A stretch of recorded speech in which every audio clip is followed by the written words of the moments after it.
Hi guys, I'm going to start with these two mystical shaman oracle. When I was dealing them, I say dealing them, I don't know if that's what you say, but whatever. When I was pulling these cards, these two both came out at the same time, so I said, I'll just use them in the beginning. And so we have number 3 with the arrow, and it says, receiving this symbol reminds that when you are in alignment with your heart and soul, you are on target and would soon be hitting your mark. Be true to your calling, release attachments, and free yourself from the bondage of unbridled ambition. Now is revealed to be a moment of contact in which your intention meets your material world. The arrow also symbolizes the need to set your creativity free. When the arrow zings through the air, it is inviting you to pay attention and signifying that you are about to make the mark in some aspect of your life. It illuminates the moment of contact when you know that your life or that your desires and intentions have traveled on the wind and landed on a perfect place for your highest good. Trust that your job is to be relaxed and yet focused. Keep your eye on the prize, yet release your intention of the full expectation that will land as it is supposed to. I said that all weird. Don't worry about how or the exact form. This is not the time to interfere with the manner in which the arrow flies. It will make its mark, and you will have cause to celebrate. So I think that's beautiful. I kind of been feeling lately like there's just this thing like, you guys know me. I go on and on about my whole adventures and excitedness. But I'm feeling this pull personally, so maybe some of you guys are too, to kind of not stop the things that I like to do and not, but slowing down again with that urgency. I don't know what it is, but there has been just this deep urgency to do this and do that and and then I'll have moments where I come back down and I'm grounded and I'm okay, and then I'll get back into it. So I am making a conscious effort. So there might be some side projects that I just don't get done and whatever. I think I need to kind of pull myself in and feel into myself a little bit. So maybe somebody else is feeling that as well. And then we have the card underneath that, which is number 57, which if you put those two together, which is 12 and this is a 3. So maybe 333 means something to you. And this is Time Master. Time is a construct of the human mind through which life events are seen to flow in a straight line from past to future. This, however, is an illusion. Time moves in patterns, fractals, sometimes turning like the wheel, and others moving straight as an arrow. Humans see time like a ticking clock, and this image reminds us that there's only so much of it to spend in life, like a kind of currency. At any given moment, you can see time as an infinite potential. At once vast and all-encompassing, then shrunken and finite. It all depends on perspective. That's my favorite word, is perspective. When the Time Master visits you, he asks the most important question: will you break free from limited cause and effect thinking by moving beyond linear illusion, and welcome the cyclic quality of time? You find yourself in a moment when the wheel of time turns and you're able to influence the past, thus changing the present and future simultaneously. This is the truest test of the Time Master. You're being invited to take back your power. So let go of the past and choose to step into your life. In this moment, you are all powerful. You are the Time Master. Anything is possible now. So I think that's beautiful. So maybe, and I if you're somebody who's listened to me for a while, I always tend to kind of bring my own thing into it, but I think that's what we do, right? That's part of the intuition. That's part of the message. That's part of the healing and the, being somebody who does those type of things, right? That's passing it on. And then with this, it's just, I don't know. I just feel, especially with the arrow and the Time Master, it feels like this is about, when they say that you can heal the past, that's about those limiting beliefs, and that's the things that stopped you before. You can fix that, the things that are still playing in your mind or playing in your behaviors or your the patterns that you keep going with because it just feels comfortable. Even if they're negative things, sometimes those feel comfortable. That's what keeps you from realizing your potential and realizing that there is another way, and it doesn't have to be at a rush. Things don't have to be at a rush, because I feel like with that, it's almost like feeling like you're not going to get it, right? I say that a lot of times, but that's just what this feels like right now. So anyway, And so my first column is who this is about, what your situation's going through, how you'll know if it's resonating with you. It doesn't have to be, but that's kind of what I like to go with. And then we have the Page of Cups, and then we have the Six of Wands, or Six of Swords.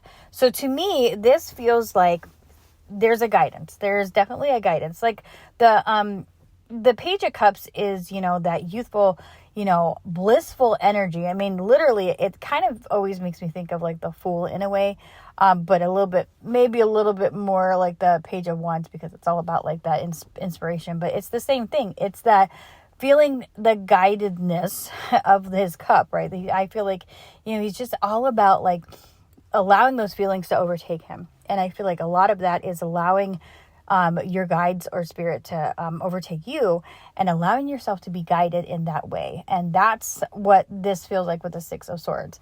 I feel like whoever you are at this moment, whether you're not feeling it right now or whether this is something you're in the process of understanding, I feel like somebody is definitely being guided to better shores, right? We have somebody with us. And so it's almost like, whether that's your higher self or just yourself, or whatever that is that gives you that comfort that is guiding you, because I do believe we have something. And I feel like it's kind of like a nudge to be like, okay, you're not alone. You're protected in whatever this is. So that's for somebody. And yeah. And so the second column is kind of like, what we need to work on, what we need to focus on. So it doesn't have to be a bad thing. So we have the Seven of Swords. And we have the Four of Swords. So a lot of times, we think of the Seven of Swords, that's being, being deceitful, da-da-da-da. I don't think that that's what it is, especially not as with having the Four of Swords here. The Four of Swords, I feel like, this is definitely about going within. This is so much about taking that time to kind of like understand your inner compass. And I feel like, again, I don't know why, but I feel like the Seven of Swords is, again, like allowing your inner compass to kind of maneuver you, right? To kind of allow that to maneuver your way through something. Because a lot of times the Seven of Swords feels like, that taking a risk, or it's, having ingenuity. Is that the right word? I don't know. But doing things in a different way. And I feel like this is telling you, or me, or whoever, I, you, we, me, like Ice Cry Steph likes to say. I feel like this is about tapping in to navigate these things. I say that all the time, but man, is that so important. And we forget about it all the time. It's almost like we need little reminders, you know what I mean? We're always on our phones, might have put it on your phone. So I feel like somebody needs to kind of take some time within, maybe do some meditation, or maybe just take some quiet time. Drop like all the extra crap and just kind of do what makes you feel good, and makes you feel good in a calm and relaxing way that doesn't make you want to hustle, right? That makes you not feel like you have to do it. Not doing something is doing something, right? My husband told me that today. Anyway, but yeah, I feel like that's kind of what needs to be done. I think we need to focus on what makes us feel like we're productive, but in a more serene and calm way, a way that nourishes our soul instead of like heightening that fight or flight, right? So then my third column is, what we have as assets. And we have the Queen of Pentacles and we have the Queen of Swords. I feel like this is an energy that this person, us, we, whoever has. I feel like somebody is able to kind of like, me, the Queen of Pentacles is always my queen of being able to kind of flow in the way that she allows herself to get navigation through her connection to Mother Nature. I feel like she's able to kind of understand her way, the little nudges we get, the little signs and signals, because her connection to the earth is beautiful. And I feel like this is saying that a combination of that with the Queen of Swords is somebody who, she's already kind of been through the bullshit. So she knows through wisdom what works and what doesn't. So I feel like this is kind of like telling you to kind of use that wisdom in a bodily and energetic wisdom that you have in your intuition. And also being able to kind of be a little bit more grounded, but with some knowledge too. So I feel like it's the best of both worlds. It's having that, experience and intuition through knowing and seeing things and seeing through the clouds, right? But also being able to ground and get in touch with those inner feelings, because that I always say that all the time too. It's like the way that you feel when you make a decision, or the way that you feel. And for somebody like me, you have to tap into that. And it's really hard for me because my mind will race. But you have to, allow yourself to kind of tell you what the right decisions are. And your body knows, So kind of get into allowing that being your asset. Allow your inner knowing to do that. Sometimes I think we have to kind of quiet down and kind of take a few minutes to really realize what we're feeling, to kind of know. And then our last row is, kind of like what your next step is, kind of like the advice. And we have the Four of Wands, which to me, that always feels like, a celebration with others. It's something about like, having connection in a way that allows you to feel lighter, allows you to feel free, allows you to feel the good things that you feel when you are connected to people. Because this is the 1111 card also. This is, allowing yourself to surround yourself with energy that makes you feel good. Because when you do that, you feel good, and then you put off good energy, that mirroring, you know what I mean? You're able to feel good on the outside and the inside. I feel like this is saying, lighten up a little bit, allow yourself to enjoy things. That's, going to help you, and it's key in kind of guiding you in the way that you want to go. And the Eight of Wands. The Eight of Wands, a lot of times that can be, for me, that's always like my insight card. That's like getting downloads, getting intuitive hits, right? And they're coming at you fast. So, again, I feel like this is telling you to kind of like relax a little bit and have like a higher sense of awareness, to the point that like, a lot of times, and I'm not saying like high vibe, low vibe. I'm talking about like allowing yourself to enjoy things.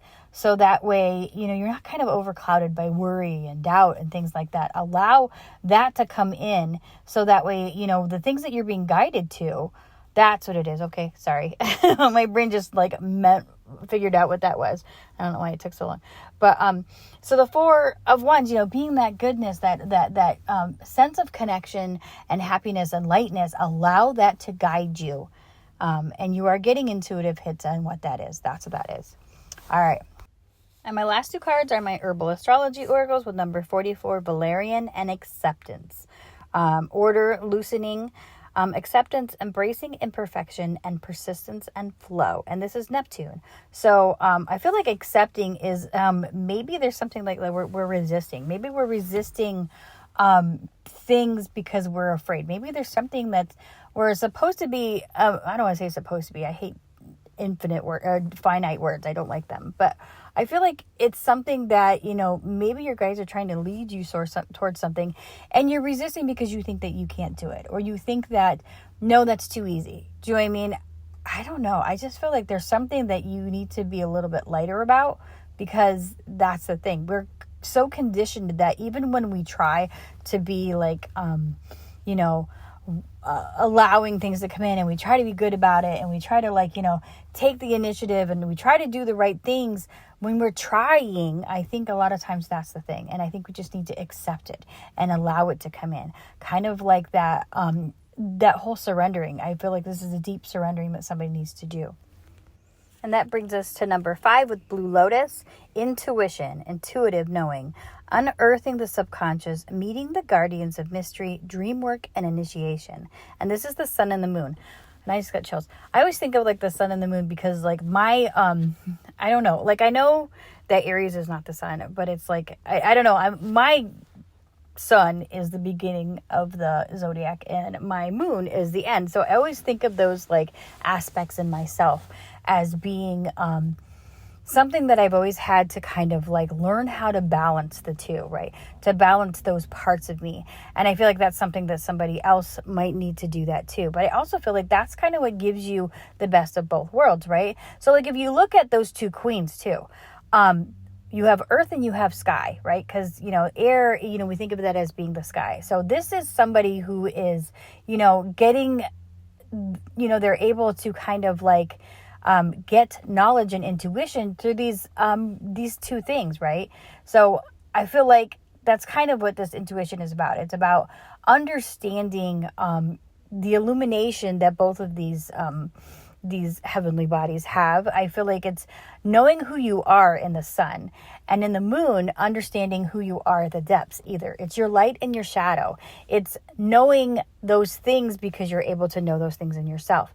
And I feel like maybe that's what the acceptance is. The acceptance is accepting yourself for who you truly are. Because once you do that, then the whole path just opens up. And I think sometimes it takes a lot. I think we always think that we got it because, when we go back and forth, if you're like me, like you're like, oh, I'm good, I'm healed, da da da da da. Well, you know what? Yesterday I was listening to an ice cry, and it was like from a couple days ago, and I just was like crying at my sink for no reason. And it's because I don't want to get into detail, but like, it's just like the struggle of like, you think that you're good, but then you don't realize that you still beat yourself up, right? So I don't think it helps that, all the planets in the world are deciding to, go into retrograde or whatever. But at the same time, I feel like that's what this is saying. This is saying, be gentle with yourself and accept yourself for who you truly are. And that's going to kind of help you allow yourself to kind of tap into that guidance, because we definitely are guided. And this is the time to create what you truly want. If you tap into who you truly are, you're able to create what you truly want. And I'm all over the place, and I apologize, but that's kind of where I'm at right now. So I'm going to leave it at that. And I appreciate you guys so much. And I hope this meant something for somebody today. And I will talk to you later.